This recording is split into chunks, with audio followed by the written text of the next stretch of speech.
Give people a second to join here.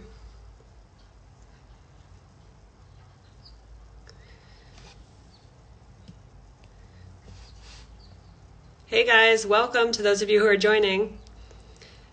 As you join, give us a little shout out. Let us know your name, where you're from, if you're a parent, player, coach, what club, team you play for. Just say hi, let us know who you are. And we have a special guest joining us today as well, who I'm going to add in here shortly. Hey guys. Great. Keep letting us know who you are as you join, what team you play for, if you're a parent, player, coach, how old you are, whatever you want us to know about you. You can let us know your training streak in the app.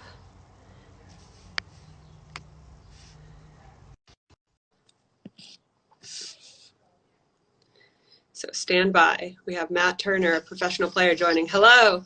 Hey, how are you? I'm always happy when technology works. Yeah, it's fantastic. We're Cool. getting used to it. We're getting used to it. Yeah. So yeah, I saw you posted you have a special drink there that is the secret to what it takes to become a pro player, and it looks like it's like not a bad thing to drink. So that's No, yeah, I took a little inspiration from your coffee drinks, yes. and You need like this much more whipped cream. yeah, yeah, that's right. There's only a little bit of whipped cream in there. So, thank you everyone who's joining us. As you join, give us a little shout out. Let us know who you are, where you're joining from, what club or team you play for. And we have Matt Turner with us today, special guest, professional goalkeeper. And we're going to talk to you guys about what it takes to be a pro. So before we jump into some questions, I'm going to ask Matt a few questions. And what we want to highlight for you guys is that there's no right path to becoming a pro. There's not a one team you need to play for, one college you need to attend, one way to do it, but there certainly is a mentality and a mindset that most pro players share. So as you're thinking about your own goals, it's not so much do you play for the right team, it's do you have the right coach, all of that. That all does matter, but more importantly, it's the things that you're doing and the way you're approaching what you do. So, as we get into this, I'll just share really quickly how I know Matt. We have a winter off-season training group with a bunch of pro players, and I played all off-season with Matt one season. We play small-sided in an indoor space in Clifton, New Jersey. And at the end of the off-season, I realized he was a goalkeeper. He had played with us on the field the entire off-season to help sharpen up his technique and his comfort on the ball with his feet. And I did not even know he was that good and comfortable on the ball. I didn't even know he was a goalkeeper. And at the time that we first met, he was going into preseason with the New England Revolution, and he had been the third string goalkeeper. And since that point, it must have been like not even 3 years ago, he made his way up to being first string starting goalkeeper for New England Revolution, and then also has gotten called in a few times with the U.S. men's national team. So I've had the pleasure of watching my friend here really continue to progress from the point in which he was a pro player already to really taking his game to the next level. So Matt, thank you so much for sharing some of your wisdom with our technique community. Of course, yeah. It's an honor to be here. I think you said it. I've definitely been sort of a rare case in terms of how I was able to develop and continue to develop in my 20s and in my late teens, because a lot of people, by the time they get to those ages, they sort of taper off. And I think you sort of alluded to just the mentality and the approach and the competitiveness of our pickup games in the off season. Those things, they really matter to you and I think that's why we both have found some success. Yeah, certainly. And I think that's a really important thing you pointed out, is that it's that desire to always get better. And that's a really defining feature of a pro player, whether you're a younger player and just starting out your journey, or you're already a professional watching this stream. I think that what we share when you have the pro mindset, whether you've signed a professional contract or not at this point, the pro mindset is that desire to always compete against others, but also yourself, and always get better. So Matt, if you can start by briefly kind of taking us through your soccer journey, just a brief overview of like where you started, when you started, and then take us through today so everyone has a good picture of, your personal path to becoming a pro player. Yeah, so this is going to be a weird one for a lot. You say briefly, but it's tough to tell my story briefly. I started playing soccer late. I picked it up when I was like 14 or 15, and I didn't start playing year round until I was 16. I pretty much had to be a goalkeeper because all the field players were so far ahead of me technically that if I wanted to be a part of the game, which I began to love and really enjoy being around because of the men's and women's World Cups in 2010 and 2011, sort of just realizing how cool of a culture soccer was. And I wanted to be a part of it. And I knew that I would have to work extra hard because I'm always sort of behind the eight ball because of how late I started. So I really picked it up, after my junior year, or the middle of my junior year in high school is when I started getting really serious about playing soccer. And I joined didn't do any academy. I played for my like a club team, Clarkstown SC, and we trained, and the guys that played, we all played high school soccer, and we also played club, and being around those guys who had spent a number of years playing soccer sort of elevated my game, and I really was able to realize that whenever I sort of went up a level, I was able to sort of teach myself and adjust and learn things quickly, and always being open. I think that's been my biggest, it is my biggest strength, is the fact that I'm always open to criticism, and I'm always open, like if you want to give me compliments too, that's nice. But I think like I don't take criticism personally. I think it's all stuff that's gonna like make me better at the end of the day. So if I think somebody has my best interest in mind, it helps me to grow. And so after that, I got one Division One offer, and that was to Fairfield. And again, for my first 2 years at Fairfield, I didn't even play. And so it wasn't until my junior year where I won the starting job there. Played 2 seasons. The MLS Combine, didn't get invited. MLS Draft came and went. I didn't get picked up in any of that. So I sort of was feeling a little discouraged, but I had the opportunity to, luckily, New England had sort of clocked on to me. A bunch of my buddies in college and I sort of threw together a highlight tape for me in my bedroom. Like we took like 4 hours. There was 4 computers going. We were just figuring out all that stuff, and got the tape in. And then 2 days later, I was in Arizona in preseason. Wow. Yeah, Yeah. that's amazing. And I appreciate that you shared that, because I think a lot of players think that there has to happen one way for you, and that, you got to get recruited and get a full scholarship to the top college. And then right away you go in the combine, or you get, a pro offer. And that's not always how it happens. And so I think that's really cool to highlight. Was there a moment before you were making this highlight tape, at some point you decided, like, I want to continue after college, I want to be a professional player? Do you have a defining moment where you remember, and kind of what steps at that point did you take mentally or actually in your kind of bring yourself closer to that goal? Yeah, I think after my freshman year of college, I realized how much I enjoyed being around soccer and being in the locker room and the culture that was involved with soccer. And after my freshman year of college, I actually went to Brazil for 5 weeks. And just like an opportunity that came up, I took a chance in a foreign country to just go train. It was literally just to go and train. And that sort of opened my eyes. And at the end of that, they give you like a player evaluation. And like literally the end of the evaluation kind of said like, could play professionally in his own country. So You have to go that back. was when, yeah, you can't do it in Brazil, but you could do it in the US. So that was when that's when I realized it was a possibility. And from there, I mean, I was lucky. I had that evaluation where they said, okay, these are some areas where we think you can improve. One of which was obviously with the ball at my feet, and like they talked about a whole bunch of stuff. But that was the first time that anybody ever told me like you could probably play professionally. My friends always said it when I was in high school. They're like, "Oh man, like you're good, like you could play in MLS." But I just thought it was kind of like banter.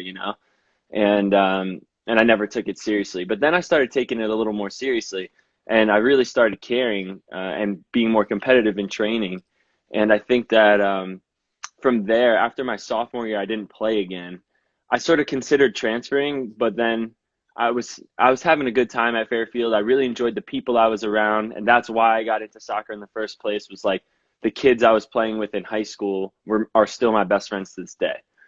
So I really enjoyed the people I was around. They've always been a really good support system for me. And so I didn't want to leave Fairfield. And I just kind of said, I'm going to work harder and try to make the decision of who to play even more difficult for the coaching staff.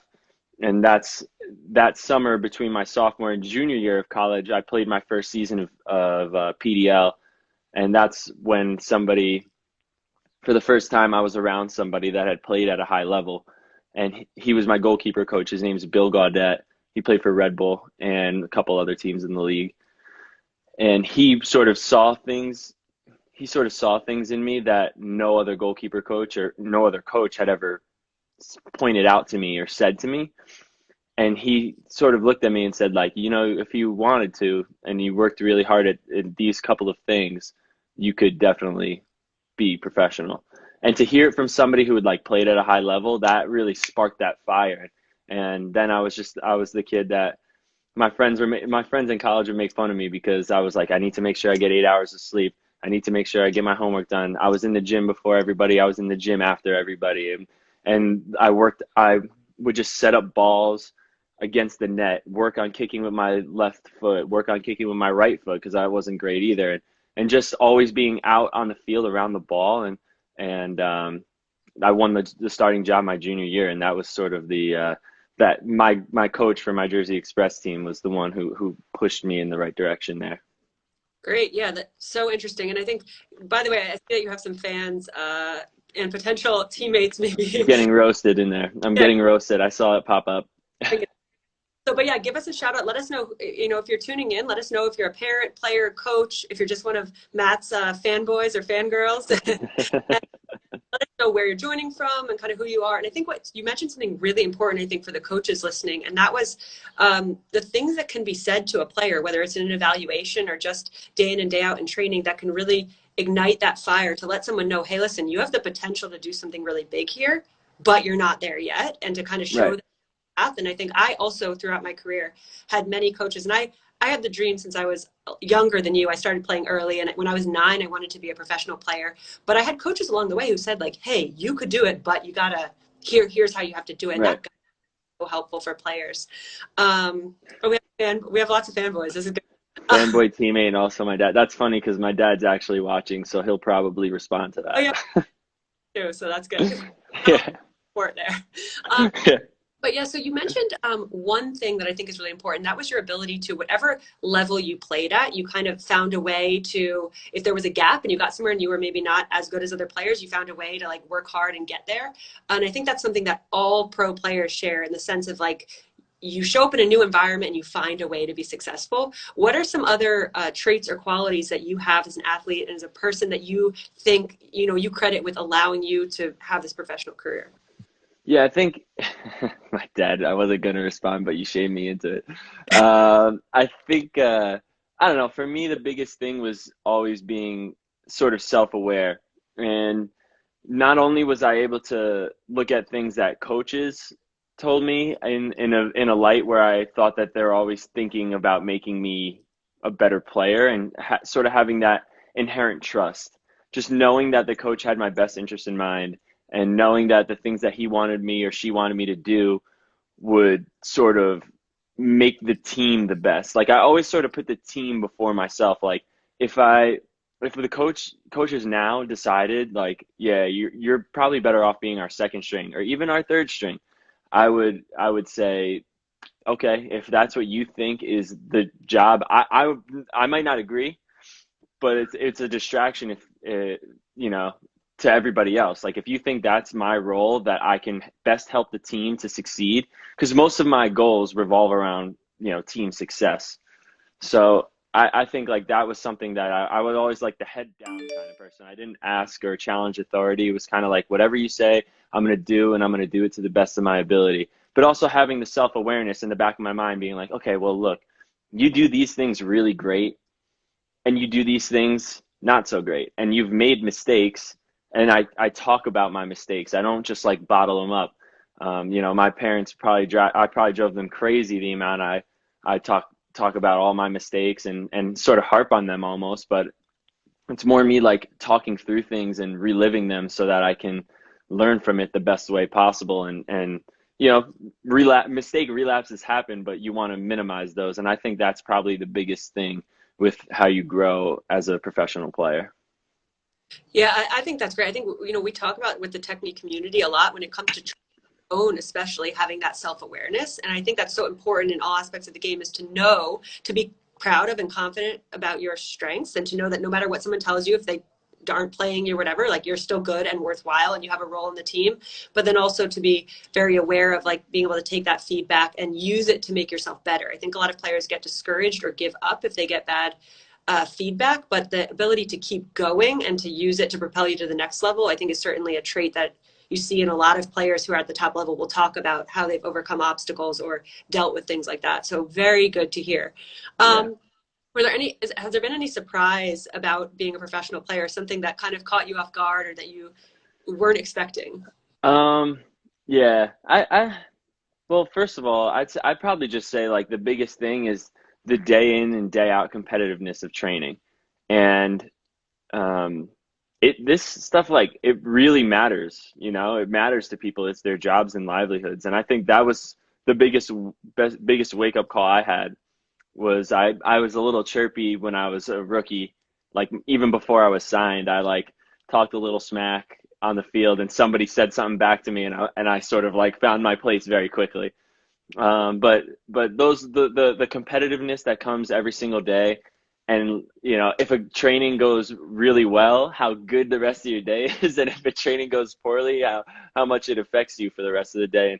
And I never thought that, because when you're a student athlete, it's sort of like, okay, yeah, you have practice, but that's more of like that practice is more of like a means to an end, because you're just doing it to do it. You're playing 2 games a week. It's a really light practice, but you got this class and that class, and you got to eat, and you got to do homework, and you're in a whirlwind of, like, things to do.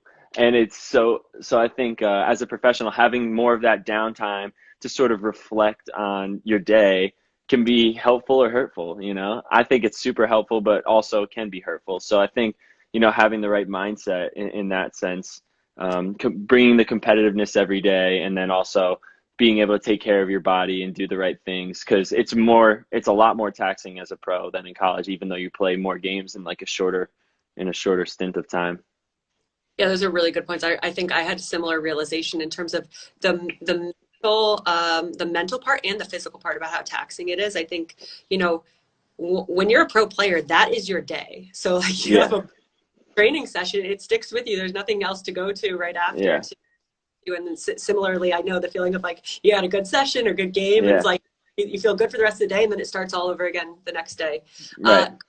so I'm going to ask you one more question, and then we're going to open it up to some questions. I've been making some notes from questions that we're getting from our little audience. So if you have questions, throw them in there. We'll pick 5 questions. I'll kind of pick out 5 to ask Matt.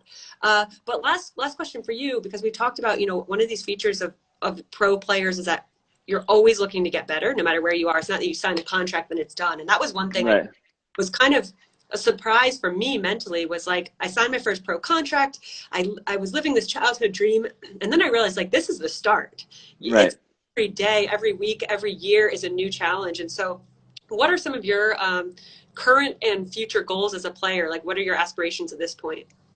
Yeah, I think it's really important as a player to always have goals, because then what else are you, like, working towards? I always love to have, ever since I was in college, somebody gave me advice and said you should, put your goals on a sheet of paper and hang them in your locker.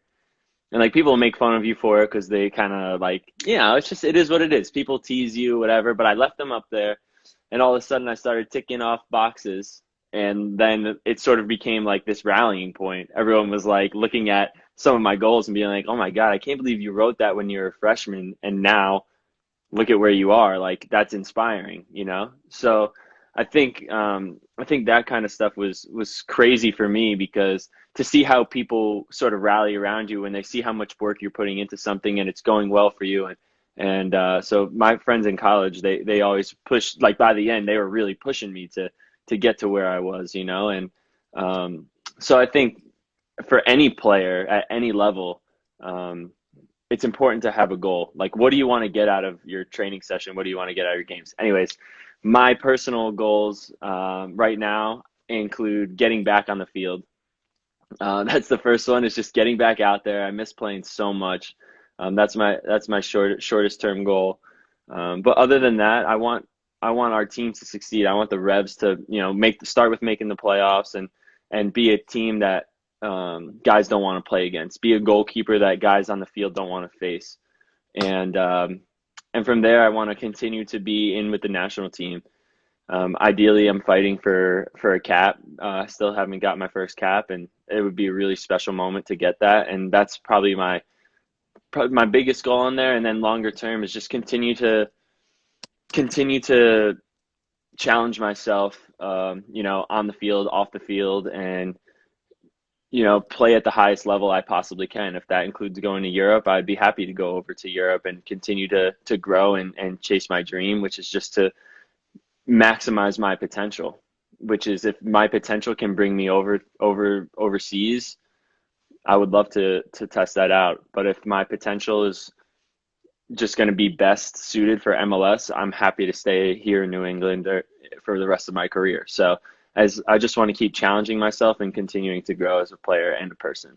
Yeah, it's great. And players listening, write down your goals. I think it's a really powerful thing to do. Like Matt said, it might seem funny at first or a little weird to do, to have it like visually up there, but it's a really cool feeling to check them off as you achieve them. And I think like seeing that every day is powerful and good motivation.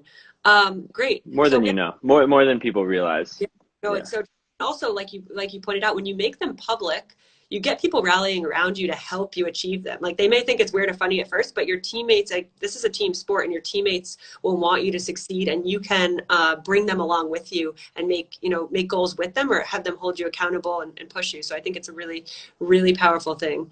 Yeah. So I'm seeing some questions pop up, and one thing I've seen from a few people is, do you have any advice for the lack of appreciation for goalkeepers? Because I know I have Yeah. advice for goalkeepers out there who feel like they're always getting the short end of the stick, or someone's joking about goalkeepers. Well, listen, you just have to take it for what it is. People right now, I've said this on a couple other like little interviews or podcasts I've done. Right now, more than ever, people understand what it's like to be a goalkeeper, because everybody's in isolation. So you're an isolated species. We're an isolated species. Just have fun with it.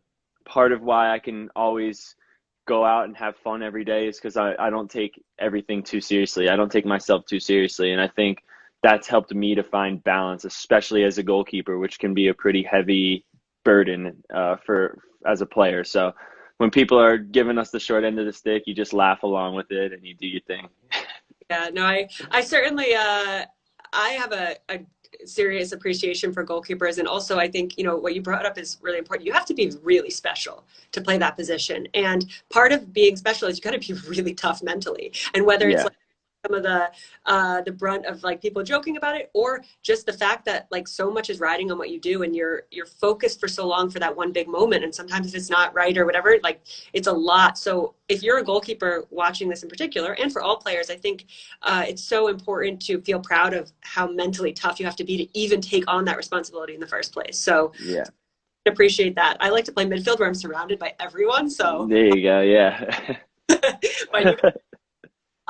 we have a few questions about like the amount of training you do. So obviously, Technique Football is a training resource, and this community is really passionate about doing that extra training on your own and understanding the actual amount of work that goes into making you who you are. So if you could share about before you were a pro and then now as a pro, like, what are you talking about in terms of time commitment? How many times a day? How long you're training for?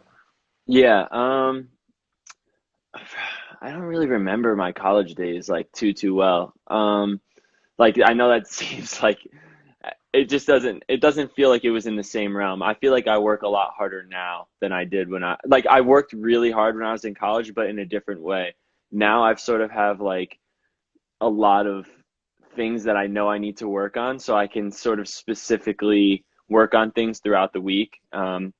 Talk to my goalkeeper coach and find times throughout the week that I can fit certain things in. If I'm struggling to hit that like bendy ball to my right over to my left back, like, what day of the week can I stay out after training and do it, because things get a little more periodized, and like they structure training a lot more now than they used to, in terms of like your overall load.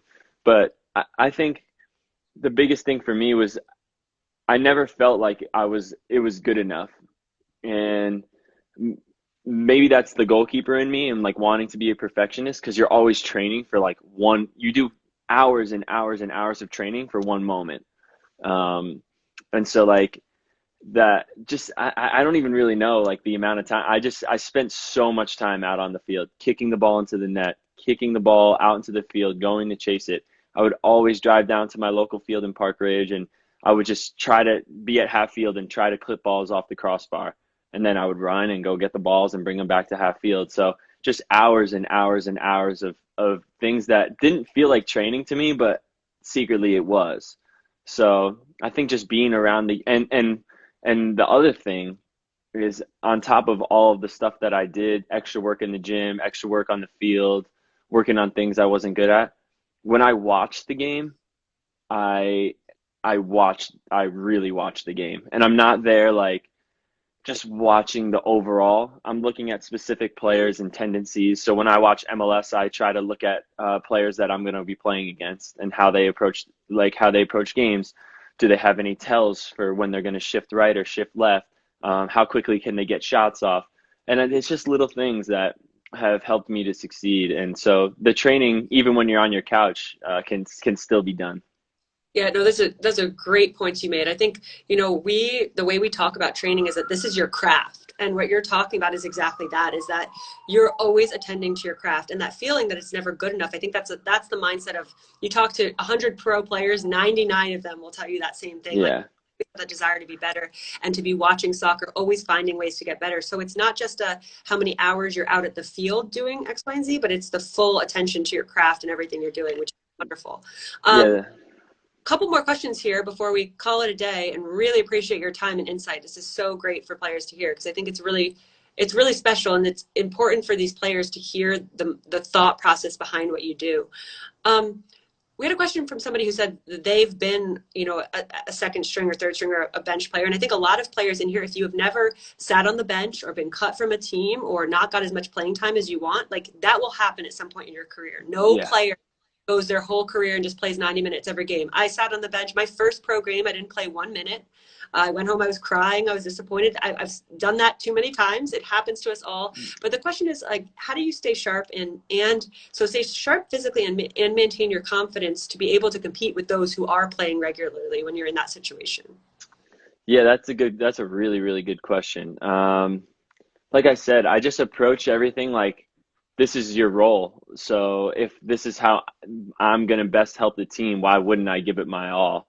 And when you just sort of go for it and keep your head down and work really hard in that sense, and you want to be the best. If you're a number two, you want to be the best number two out there. You want to make the decision so difficult for the coaching staff. You want to keep pushing your number one to be better, and because that in turn will just make the team better in general. And when you keep your head down and you approach your role like this is the end goal, this is the end all be all, is to be the best number two or best number three out there, you're going to make leaps and bounds of improvement. It's just the way it is, because you're going to be approaching training with a determination. And that's why, I'll bring back like making goals. So what are your goals as a number two or number three? Are you happy with just being a part of the team?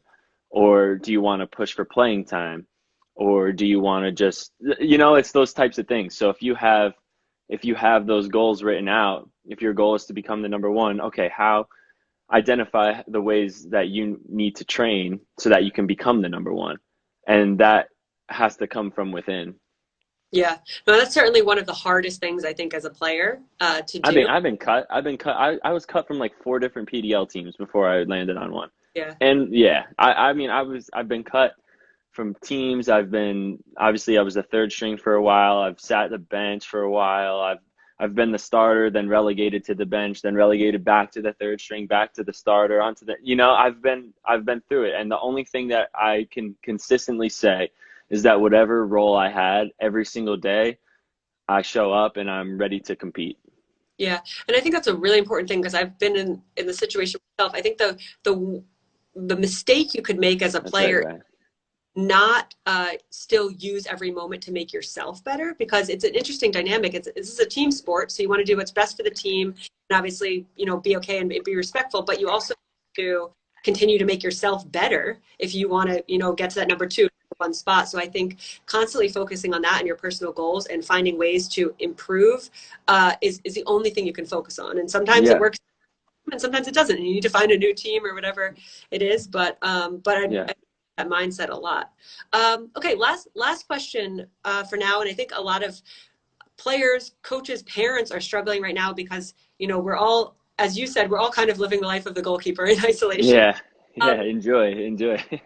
okay, what's your advice for players to stay motivated, and then also maybe things that parents or coaches can help their players with to stay motivated during this time when it's really day in and day out they're doing their own thing? Yeah, I think, I'm on the Techni app too, and having Techni is huge because you can literally set goals within it and like touch goals and all that kind of stuff. There's new challenges to do every day, and those can sort of like propel you through day by day by day. And I think for me, what I do is every day I make a list. For the most part, I'll make a list and it's on my phone in my notepad, and I'll fill the list and it'll be the smallest little details. Wake up, eat breakfast, brush my teeth, take a shower, those types of things. And I'm just ticking boxes off. And it feels good, even though it's small things. All of a sudden my list starts to get smaller and smaller and smaller. And then the bigger things sort of happen because I'm just ticking off small things. My day became productive because I did all these little things. I was able to work out. And that's the other thing is finding space, right? I've been using like a couch and like the bottom of a couch and the floor, like with the ball.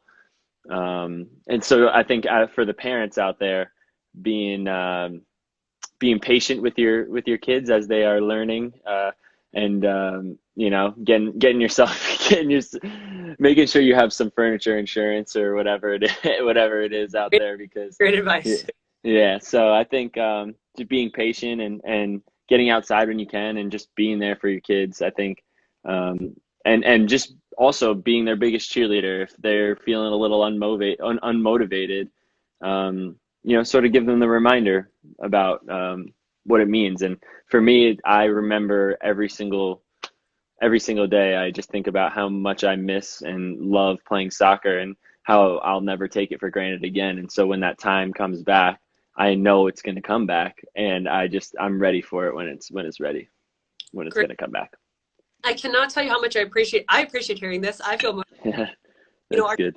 community are all people who really care to better themselves, whether it's the parents trying to support their players in doing this, the players setting goals for themselves and wanting to be where you are one day, or the coaches trying to help inspire their players. You've shared like so many pieces of wisdom and advice, I think. So greatly appreciate it. Everyone out there listening, I hope, I definitely cheer Matt on every time I see got to call up for the national team. I'm like his biggest fan. Let's all be rooting for him to get his first cap sooner than later. And we'll Yes, certainly please. you and greatly appreciate your positive attitude and your continued desire to always be getting better. It's really, really motivational for us all. So thank you. All right, yeah. Thanks for having me. Thanks, guys. Okay, bye All right. guys. Take care. Yeah.